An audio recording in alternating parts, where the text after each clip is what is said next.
Hello again. You know, education throughout history has always been influenced by social, economic, and political conditions existing during various historical periods. During the 20th century, education in America was greatly influenced by changes in the economy. Believe it or not, one of the most unforgettable moments that we'll use as a reference even for now is the Great Depression. Now, I'm not going to sit and act like we don't know what the Great Depression is. So I will spare you the 30 minutes of dialogue on it, but we do know that it is one of the most traumatic depressions in the history of the United States.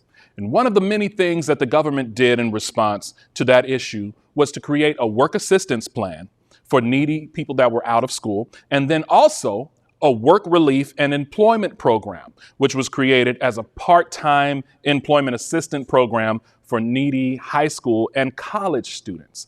In short, the answer to our social and economic digression was in preparing our citizens with the skills and opportunities needed to get a job. Sound familiar? Yeah. And as hard or as easy as it possibly may be to believe, history appears to be repeating itself once again, at least to an extent.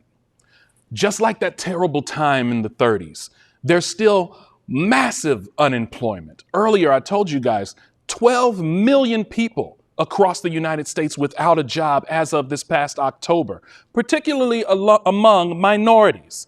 And the markets are also flooded with unemployed young people. During this time, where we are in the throes of a pandemic, we've been forced to do many things differently. We've been forced to learn differently. We've been forced to interact differently. To some extent, we've been cut of our social interactions. Many will also agree the rise of social media and even our forced existence online have consequently diminished our soft skills and even our interest in the trades that built America. You know, as great as we are, we can't be great without an education. And our education is worthless without a job to give it purpose and utility. So who's to blame for this then? That's where we typically go, right? It's got to be the government. Perhaps it's the employers. I know who it is. It's the schools, right? Maybe it's you and me. The answer, all of the above. Everyone has a part to play in this problem. And regardless of what the contrary ideologues who will fight for their right to be a victim may have to say, what's for certain is that the solution will take all parts working together in order to create a better tomorrow. We have work to do. The mindset of many students today are depressed, hopeless, and uninspired. And the idea that was once something celebrated, that you have to grind from the bottom just to get to the bottom again, has now lost its appreciation. There's no true appreciation or a lack thereof for hard work, for building character, for building patience, and even more. I like to reference the great Les Brown, a public speaker, who said once that when we argue for our limitations, we get to keep them. You know, growing up, I was taught that proper preparation prevents poor performance. You may have heard that before. That means the way we prepare for things will directly affect what we experience in life.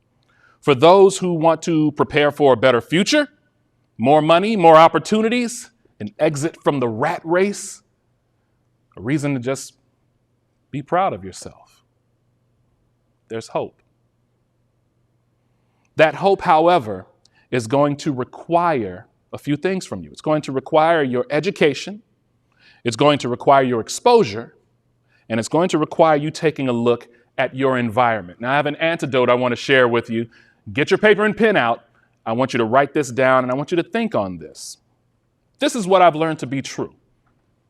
Your environment makes room for your exposure. Exposure creates expectations, and your expectations create experiences. What that means is the way we process and experience our physical, our spiritual, our physical, psychological, our emotional, even our educational state is going to begin with the environments where we reside the most, who we're around the most, what messages are we listening to most consistently. That means we have work to do in our homes. We also have work to do in assessing our surrounding influences. I can remember at one point in my life, very vividly, where I was inundated with one idea, and it worked. It was in the music. It was on the television screen. There were clothes that were being made with this one message. Of course, my parents and my family, they had been saying it for years. It had even become a topic in casual conversations with my best friends. That one message: go to college. I did. I went to college. I got my bachelor's degree. I went forward and received 2 master's degrees, and right now I'm currently working on my PhD.